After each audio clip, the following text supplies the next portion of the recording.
kon ñu fas yéene andil njariñ lu am solo loo xam ne boo demee ci téere bi ñu wax misbaaxu zalaam wa bahjatul anaam fi sharxi naylil maraam ci xaajum ñaareel ba ci page 161 man koy wax ne yonente bi sallallahu alayhi wa ala xayri xadimihi wa alihi wa sahbihi wa sallam wax na ne képp koo xam ne boo jullee ajjuma ba pare jàng nga suuratul ixlaas téeméeri yoon muy bismillahi rahmaani rahim qul huwa allahu ahad allahu samad lam yalid walam yulad walam yakun lahu kufuwan ahad nga jàng ko téeméeri yoon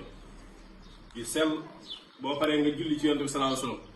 bu ci gën a gàtt nag mooy sallallahu ala muhammadin téeméeri yoon boo paree nga def ñaan gi juróom-ñaar fukki yoon allahuma ikfinii bi xalaalika an xaraamika wa aghnini bi fadlika amman siwaaka nee na kenn du ko def lu dul balaa ñaari ajjuma romb suñ boroom dana la jox ci alal lu la doy kon ñaan guy tee banque la mu jóge ci yonent bi sallallahu alayhi wa sallam ñaan gi nag li mu firi mooy yow suñu boroom maa ngi lay ñaan nga jox ma ci sa lu lew li loo xam ne nii dana tax du ma dem ci sa lu araam te nga jox ma ci sa ngëneel loo xam ne nii du ma soxlaal kenn kon ñu baamaat ñaan bi da ngay jàng suuratul ixlaas téeméeri yoon wax sallallahu ala muhammad wala julli goo man téeméeri yoon boo paree nga jàng ñaan gi juróom-ñaar fukki yoon allahumma ikfinii bi xalaalika an xaraamika wa aghnini bi fadlika amman siwaaka kon muy ñaan bu mat a def boo xam ne bëri na ñu koy def di ci gis lii ñu wax am na ci ñoo xam sax bu ñu ko def balaa ajjuma baa ñëw suñ borom jox leen lu leen doy nga xam ne duñ xaar sax ñaari ajjuma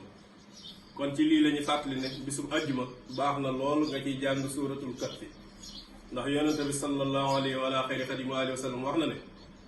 képp koo xam bisub ajjuma jàng nga ci suuratul kahfi suñ borom dana la def ak leer goo xam day jóge ci sa tànk ba asamaan goo xam bu yowmal qiyaamee dalay leeral